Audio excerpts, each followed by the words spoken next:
मैं अपने पति के साथ हनीमून के लिए नैनीताल गई थी। वहाँ पर कुछ पहाड़ी इलाके भी थे।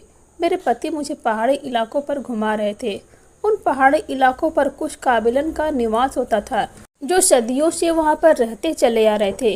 वहाँ पर बहने वाली नदियाँ और वहाँ की शाप और सुंदरता देखकर तो मेरी आंखें पहले ही फटी रह गई थी। वहाँ पर रहने वाले काबिले के लोगों की अजीबोगरीब रस्म थी और उन रस्मों का हम अनजाने में ही हिस्सा बन गए थे। नैनीताल के पहाड़ी इलाकों में जाने के लिए मेरे पति शिवम बिल्कुल भी तैयार नहीं थे। कहने लगे कि इन इलाकों में रहने वाले अनजान लोग हैं और यह मैं इस बारे में बिल्कुल भी नहीं जानता। मैंने कहा, आप कुछ भी कर ले, आपका बहाना नहीं चलेगा। मुझे तो पहाड़ों के जंगलों में घूमना ही घूमना है। मेरी जिद के शिवम आगे हार माननी पड़ी। दिल्ली से नैनीताल का सफ़र हमने बस में तय किया था। उसके बाद हमने नैनीताल से पहाड़ों पर और जंगली इलाकों के लिए कैब बुक कर ली थी। हम पहाड़ी इलाके के होटल में ठहरे हुए थे, जो कि उसी के सामने ही बना हुआ था, लेकिन यह होटल बहुत पुराने ज़माने का बना हुआ था। जब मैं इस होटल में गई तो मुझे वह कुछ खास पसंद नहीं आया था, क्योंकि बहुत ही छोटे छोटे कमरे और आराम सामान भी कम था। लेकिन जब मैं खिड़की से बाहर की खूबसूरत नज़ारे देखी तो इस होटल की खूबसूरती को भूल चुकी थी। यह हमारी पहली शाम थी और दिन का बस था। जो सफ़र था उसमें मैं बहुत ज़्यादा थक चुकी थी। मैं बहुत ज़्यादा थकान महसूस कर रही थी। खाना खाते ही मेरी आंखें बंद होने लगी, इसीलिए मैं सोने के लिए लेट गई। शिवम कहने लगे, क्या यारती तुम भी सोने के लिए आई हो? क्या हम यहाँ एंजॉय नहीं करेंगे क्या? हमने अपने हनीमून ट्रिप को यादगार बनाने के लिए यहाँ सोने नहीं आए हैं। मैं मुस्कुराकर कहा, शिवम प्लीज़ मुझे सोने दो। जल्दी उठकर पहाड़ों के खूबसूरत मंजर को देखने के लिए चले जाएंगे। सुबह का मंजर तो वैसे भी बहुत ही दिलफरेब होता है। शिवम को समझाना सबसे मुश्किल काम था। काफ़ी देर के बहस के बाद आखिरकार हम समझ आए। आखिर हम दोनों की बचपन से ही दोस्ती थी और हम बचपन से ही एक दूसरे के लिए मोहब्बत के जज्बात रखते थे। शिवम एक फ़ौजी थे। शादी के कुछ दिन बाद में ही शिवम ने अपनी मोहब्बत मुझ पर जिस तरह निछावर की थी, मैं खुद को खुश नसीब ख्याल करने लगी थी। सुबह मेरी आंख चिड़ियों की चड़चड़ाहट के साथ खुली, तो जैसे ही यहाँ खुली तो मैं अपने बराबर में शिवम को बेखबर सोते देखा तो दिल में एक सुकून सा, एक मुस्कुराहट मेरे चेहरे पर फैल गई। मेरा पति खूबसूरत होने के साथ साथ बेहद रोमांटिक भी था, बल्कि किसी किताबी हीरो जैसा, जिसके हर लड़की इच्छा करती है। मैं उठकर बैठ गई, अपने बिखरे बालों का जूड़ा बनाया और बेड से नीचे उतरी और सीधे खिड़की की तरफ बढ़ गई। मुझे सुबह सुबह का मंजर देखना। जैसे ही मैं पर्दा हटाया तो एक बहुत ही खूबसूरत मंजर मेरा इंतजार कर रहा था। ऊंचे ऊंचे पहाड़ों के बीचों बीच नीले रंग की नदी और उनके ऊपर दोनों तरफ लगाए हुए पेड़ और चिड़ियों की चहचहाहट। मुझे परिंदे लग रहा था, जैसे कोई खूबसूरत सा सपना देख रही हूँ। और तभी उसके बाद जो मंजर मेरी आंखों ने देखा था, बहुत से लोग उस नदी के आसपास कैंप लगे थे। मेरा जी चाहा कि मैं भी वहाँ चली जाऊँ। पत्थरों के झरझराते हर तरह गिरने पानी जो संगीत हवा में गूंज रहा था, मेरा जी चाहा कि मैं वहाँ पर बैठकर उस संगीत को सुनूं। मैं सोच रही थी, तभी मेरे कंधों पर दबाव सा महसूस हुआ और किसी ने मुझे अपनी बाहों में भर लिया। मैंने मुस्कुराकर पलटकर पीछे अपने पति की तरफ देखा, जो अच्छे से रोमांटिक मूड में था। मैंने खुद को उसके बाजू के घेरे से आज़ाद किया और कहा कि शिवम, जल्दी से ब्रश करवाए और फिर हम बाहर चलते हैं। देखो ना, सामने का नज़ारा कितना खूबसूरत है। शिवम गिनती अच्छे से खासे खूबसूरत नौजवानों में से होती थी। मैं बहुत ही खूबसूरत थी, लेकिन मर्द बहुत कम ऐसे होते हैं जिन्हें देखकर लोग अपनी नज़रें पलटना भूल जाएं, और शिवम भी ऐसा ही था। मुझसे कहने लगा कि मेरे लिए यह फैसला करना मुश्किल है कि बाहर का नज़ारा ज़्यादा खूबसूरत है या फिर मेरी पत्नी। मैं उनके ऐसे ही बातों को तो दीवाना थी। खैर, हमने एक साथ नाश्ता किया और हम सामने नदी की तरफ चले गए। मौसम बहुत ही खुशगवार था। जैसे ही हम नदी के उस पार पहुँचे तो वहाँ के रहने वाले लोग जमा होना शुरू हो गए। नदी के पास कुछ मुसाफिरों ने खेमे लगाए हुए थे और वहीं ठहरे हुए थे। वह भी अपने अपने कैंप से बाहर आ गए थे। नदी के किनारे ठहरे हुए सारे लोग काबिले वाले थे, जो यहाँ के पहाड़ों के जंगलों में रहते थे। सुनने में आया था कि वहाँ के रहने वाले लोगों की कुछ अलग ही रस्म होती है जिन्हें वह इस नदी के सामने ही पूरा करते हैं। जब मैंने यह सब सुना तो मुझे यह सब देखने की बड़ी दिलचस्पी पैदा होने लगी थी। मैंने सोचा कि मैं भी तो देखूं कि उनकी क्या रस्म होती है और यह इन रस्मों को कैसे करते हैं। शिवम एक तरफ को खड़ा हो गया और वह लोग अपने साथ ढोलक बाजा भी लेकर आए थे। कुछ लोग ढोल बजाने लगे और फिर जो कुछ भी मेरी आंखों ने देखा, हैरत की हद न रही। वहाँ पर बहुत कुछ लड़कियाँ गाउन पहने हुए काबिलों वालों की लड़कियाँ डांस करने लगी। पहाड़ी लड़कियां बहुत ही खूबसूरत थी। हालांकि मैं भी कम खूबसूरत नहीं थी, लेकिन उनके हुस्न के आगे अपनी खूबसूरती मुझे धुंधली होती महसूस हो रही थी। वहां पर नाचने वाली लड़कियां में से एक से बढ़कर एक हसीन थी, लेकिन एक काला गाउन पहने लड़की तो कोई अप्सरा से कम ही नहीं लग रही थी। मेरी नज़रें तो उस पर हटाने को तैयार ही नहीं थी। मैं उसके हुस्न को देखकर हैरान रह गई थी कि कोई इतना खूबसूरत कैसे हो सकता है। कुछ देर तो मैं वहाँ के हुस्न को देखना ही भूल गई थी। मुझे लग रहा था कि मैं जैसे इस लड़की की खूबसूरती ने नैनीताल के इन बादलों की खूबसूरती को भी पीछे छोड़ दिया है। इतनी खूबसूरत लड़की थी कि जिसे देखने वालों ने अपने जादू जकड़ लिया था। हर एक की नज़र इस लड़की पर ही थी। कुछ देर बाद मैं अपने होशो हवास वापस लाई थी और जैसे ही मैंने अपने बराबर खड़े शिवम की तरफ देखा तो उसकी नज़रें भी उस लड़की की तरफ ही थी। वह बिना आंखें झपकाए ही उसे देख रहा था। मैं मानती हूँ कि उसका हुस्न ही कुछ ऐसा था, लेकिन कोई भी पत्नी बर्दाश्त नहीं कर सकती कि उसका पति उसके अलावा किसी दूसरी औरत को ऐसी नज़र से देखे जैसा कि शिवम उस पहाड़ी लड़की को देख रहे थे। मैंने उनके बाजू पकड़कर उन्हें जोर से झकझोरा था। बुरी तरह से चौंक कर मुझे देखकर कुछ शर्मिंदा भी महसूस हुए थे। मैं कंफ्यूज नज़रों से उन्हें घूरा। मैंने कहा, क्या हो गया आपको? वह मुस्कुराकर कहने लगे, यार बड़ी हसीन लड़की है। काश कि तुमसे पहले मुझे यह मिल गई होती तो मैं इसी से शादी कर लेता। शिवम सिर्फ हमसे शरारत की थी, मुझे मुस्कुराते हुए यह बात कही थी।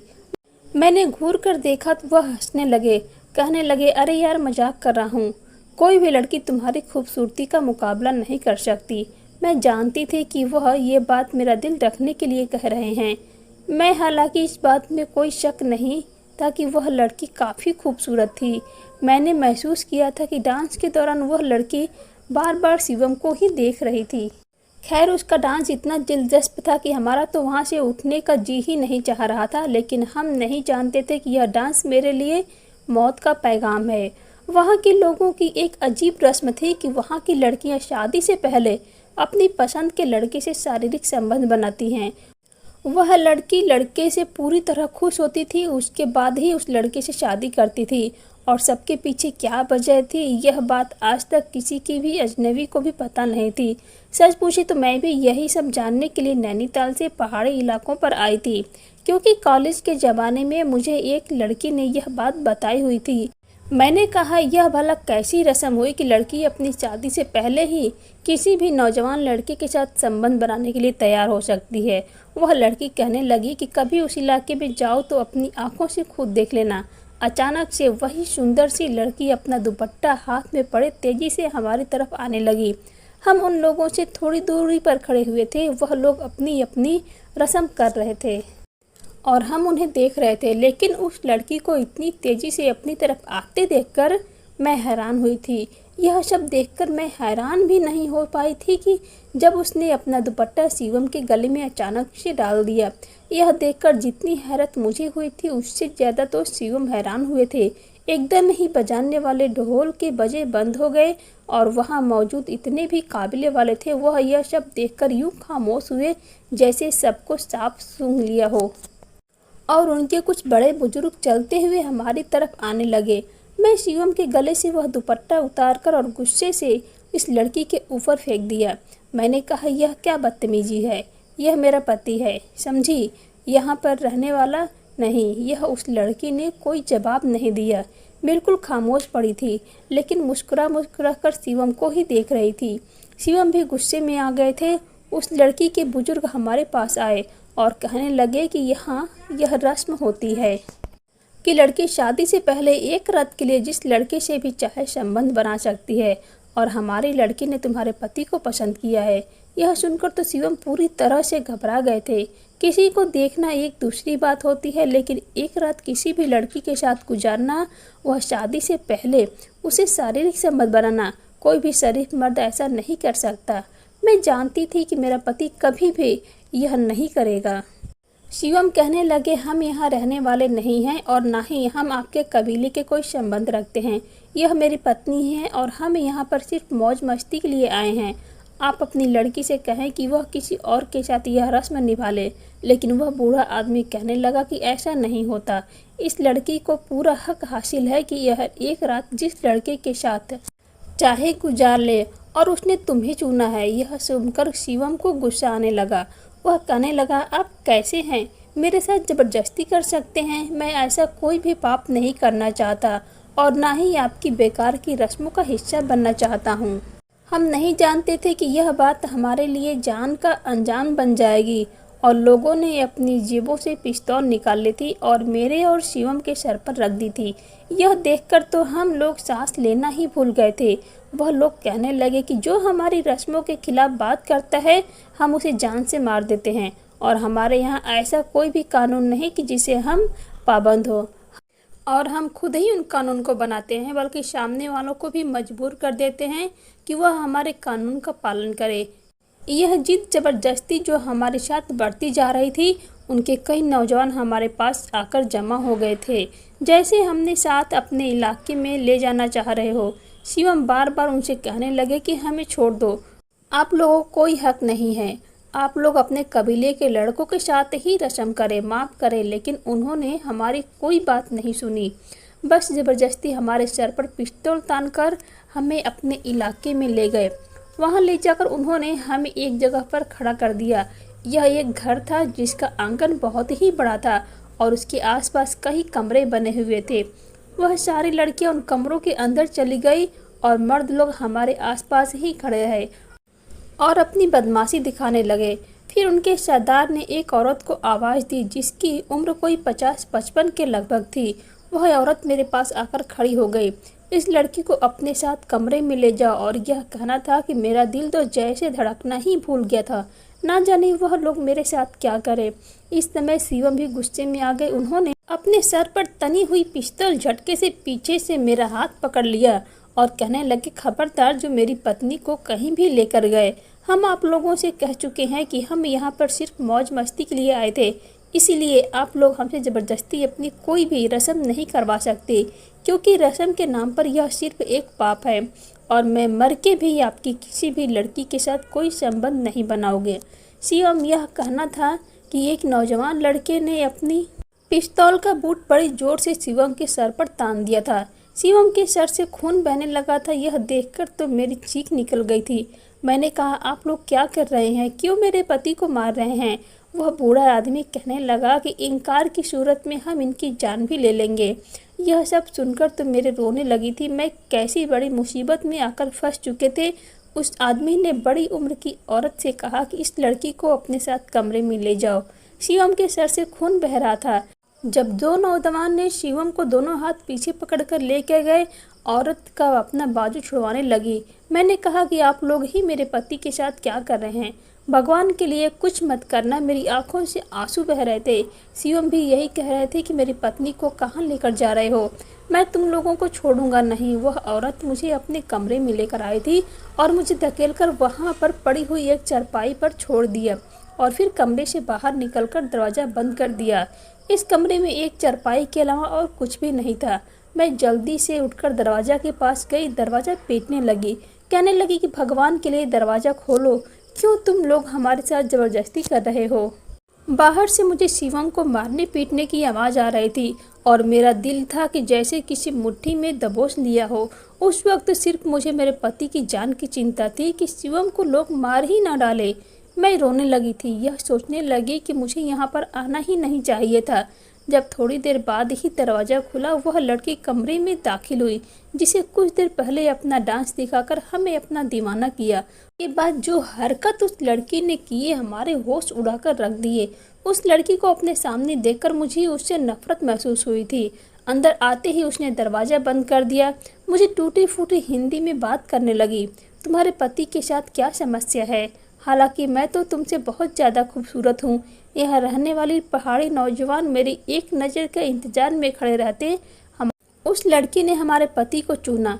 फिर वह लड़की कहने लगी कि मैं इस इलाके की सरदार की बेटी हूँ और सरदार हमारे इलाके का सबसे बड़ा माना जाता है। उसके बाद कोई नहीं जानता था कि आज तक जो भी बात मैंने अपने बाबा से कही है, उन्होंने वह बात मानी है। तुम्हारे पति की जिद का क्या मतलब है, क्योंकि रात तो उसे हर सूरत में मेरे हिसाब से गुजारनी पड़ेगी। मैंने कहा, तुम्हें शर्म नहीं आती? ऐसी बेशर्मी वाली बातें करते हुए तुम कैसी किसी दूसरी औरत के पति के साथ रात गुजार सकती हो?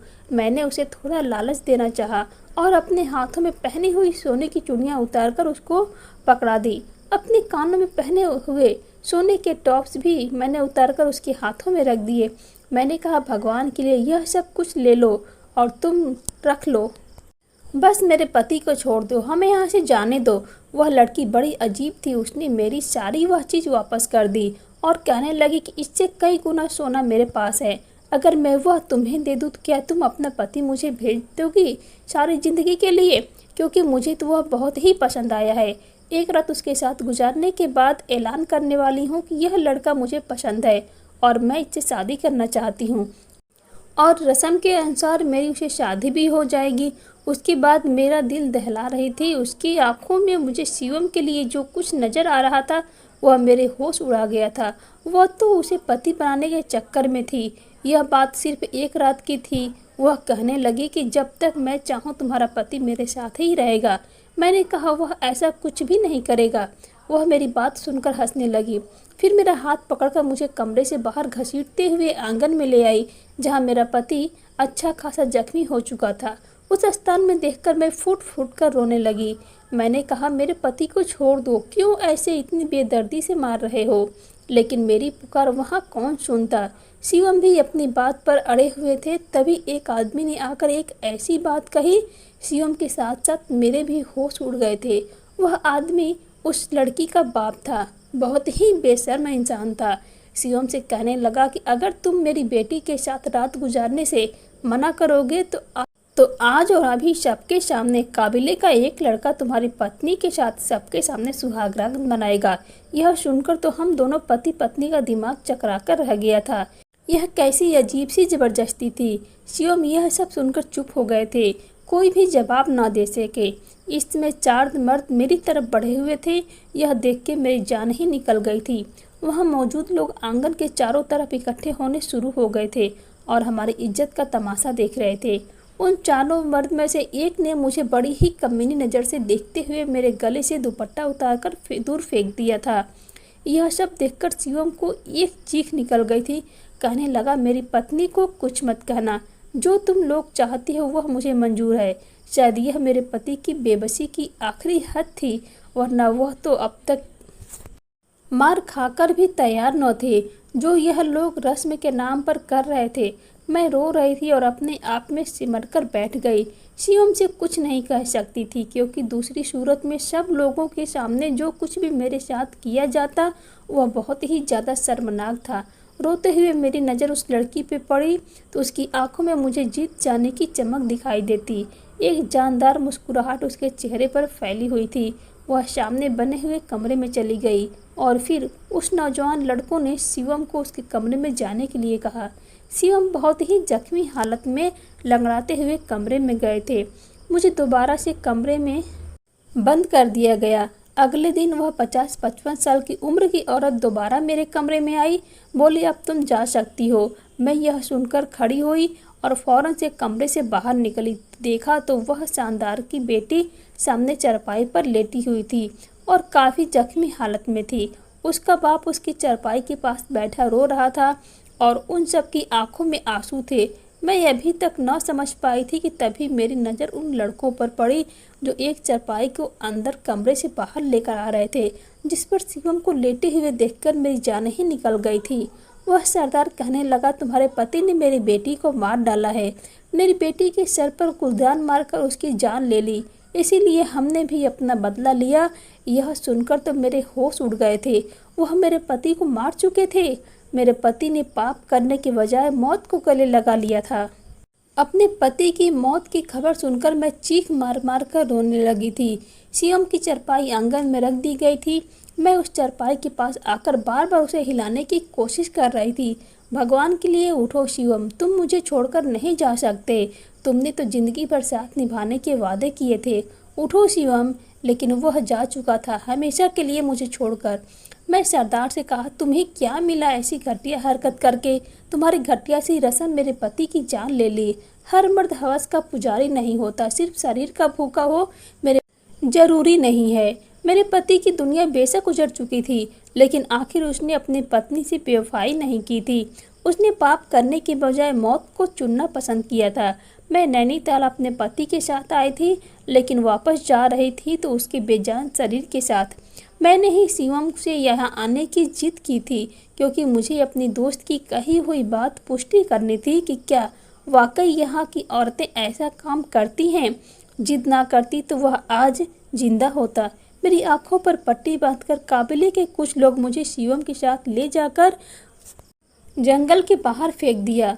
उनके रहने के ठिकाने के बारे में किसी को भी पता नहीं था, क्योंकि वह जंगल के बीचों बीच में रहते थे और अपना स्थान बदलते रहते थे। मेरी तो पूरी दुनिया ही उजड़ चुकी थी। शिवम मुझे छोड़कर जा चुके थे। मैं शिवम को झकझोर कर उठाने की कोशिश कर रही थी। शिवम, तुम मुझे इस तरह से छोड़कर कैसे जा सकते हो? काश कि तुम्हारे साथ साथ मुझे भी मौत आ जाती। कि तभी मेरा दिल तेजी से धड़क उठा था जब मुझे अपने हाथ पर किसी का दबाव महसूस हुआ था। मैंने देखा तो वह शिवम का हाथ था और मेरे हाथ को अपने हाथों में ले रखा था। मैंने शिवम की तरफ देखा तो उसने आंखें खोल दी, यानी कि शिवम जिंदा था। मैं एक चीख के साथ शिवम से लिपट गई थी और बह चुकी थी। उसके मेरे आंसू पोंछने लगे थे। कहाँ आरती, चुप हो जाओ, हमें जल्द से जल्द यहाँ से निकलना होगा। आगे की कहानी मैं तुम्हें बाद में बताऊंगा। जहाँ पर गाड़ियों का बहुत कम आना जाना था, हमने कुछ देर इंतजार किया, लेकिन कोई भी गाड़ी नज़र नहीं आई। हमारा यहाँ और ज़्यादा रुकना खतरनाक साबित हो सकता था। इसीलिए मैं शिवम को संभालती हुई पैदल ही चलने लगी। मेरे दिल को कम से कम सुकून तो था कि शिवम जिंदा था। बहुत दूर पैदल चलने के बाद हमें गाड़ी आई हुई नज़र आई। हम लिफ्ट लेकर शहर आ गए थे। मैं शिवम को एक अस्पताल में एडमिट करवाया और शिवम के घर वालों को फ़ोन कर दिया था। शिवम का बहुत खून ज़्यादा बह चुका था, उसे जल्द से जल्द खून चढ़ाया गया। अगले दिन तक शिवम की तबीयत सुधार हो चुकी थी। मैं शिवम के पास बैठी हुई रो रही थी। शिवम मुझे तसल्ली दिए कि आरती, अब तो सब कुछ ठीक हो चुका है, अब क्यों रो रही हो? मैंने शिवम से पूछा कि तुम्हें तो लोगों ने मार दिया था, फिर तुम जिंदा कैसे हुए? शिवम ने मुझे बताया कि मैं एक फौजी हूँ और हम लोगों को सांस रोकने की प्रैक्टिस कराई जाती है, और लोगों ने जब मेरे सर पर किसी भारी चीज़ से वार किया था, उस समय मैं बेहोश होकर गिर पड़ा था और फिर उनके वह बाद अपनी लड़की को देखने में लग गए थे, जिसे मैं गुलदान मारकर कांड कर दिया था। इतनी देर में मुझे होश आ चुका था और वह लोग जब मुझे चेक करने के लिए आए तो मैंने सांस रोक ली थी। उन्हें लगा कि शायद मैं मर चुका हूँ। कुछ भी हो, यह दिन हमारी ज़िंदगी के बहुत ही डरावने दिन थे। मैं शिवम के सीने से लगकर रो पड़ी थी। शिवम कुछ दिन तक अस्पताल में ही रहने के बाद शिवम को छुट्टी मिल गई थी और हम अपने घर लौट आए थे और अपने पूरे परिवार के साथ खुश हैं। दोस्तों, मैं आशा करती हूँ कि आपको यह कहानी पसंद आई होगी। अगर आपके दिल तक ये कहानी थोड़ी भी पहुँची हो, आपके दिल को थोड़ा भी झकझोरा हो, तो प्लीज़ हमारे चैनल को सब्सक्राइब कीजिए, कहानी को लाइक और वीडियो को ज़्यादा से ज़्यादा शेयर कीजिए।